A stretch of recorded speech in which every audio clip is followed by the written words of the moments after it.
Golden Globes are right around the corner. The Oscar nominations are soon to be announced. Let's talk the Best Supporting Actor race. Do you like this dress? Jared Leto plays a transgender AIDS patient in Dallas Buyers Club. And when you lose weight, it changes the way you walk and talk and think and feel. In Prisoners, Jake Gyllenhaal is a detective looking for a missing child.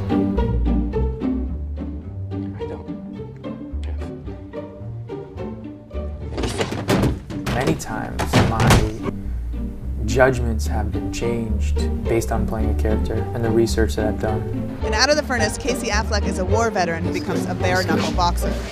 Teach me a lesson? I gave you out work. I like this one. He's tough. I'm angry. He was somebody who had a history that he couldn't talk about, and that was kind of the initial appeal of the character for me. The Hopefuls this year went all out. They did loads of research, they transformed themselves physically, they created backstories for their characters, and they did it all without losing their sense of perspective or their humor. We talked to a few over the course of the season. Your character has a tattoo that we can kind of glimpse, but he wears his shirts all buttoned up to the top, and he blinks a lot. The sort of twitch he has, I would say, even more than that, is a sort of physical manifestation that I thought of his intelligence, you know, where in a world where he's never been told that he's intelligent. He has to keep a number of things going in his mind at once. It's, I think, well beyond multitasking what he's doing, because he's sort of containing his emotions at the same time having to use them to interpret other people's behavior. It's a pretty great photo essay about soldiers before they go to combat, when they're there and when they come back, and you can see like how they change. If I had to sort of seem like I could believably handle myself in these bare knuckle illegal fights that the character finds himself in, we felt like he ought to look sort of wiry and ropey, sort of like a rubber band that's like twisted up too much, you know. You know, you wear a little purse that makes you move slightly different. You put on bracelets or have nails, your hands can move differently. So some of it's the outside in, some of it's the inside out, but all of those things really play a part. I mean, your character doesn't have a real backstory.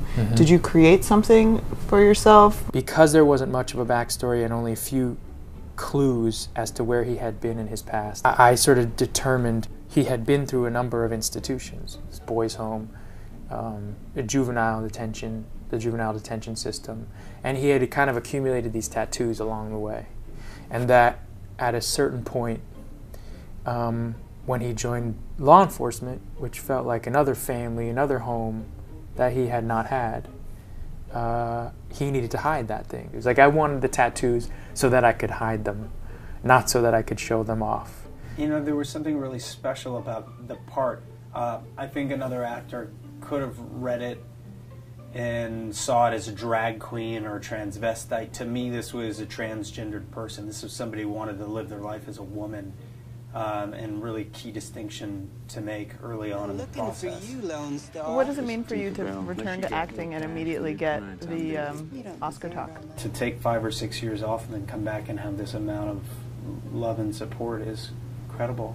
Let's talk about the absurd part of your job. I'm down. I'm totally down. I love the absurd part too. Really? Yeah. Why? What did you tell me about it? You know, you walk into the makeup trail in the morning and you watch Melissa Leo putting on a gray wig and putting on a fake butt, you know, to play a character, and then all these people getting into character, and you feel like you're, you know, I don't know, some strange vaudeville show or something.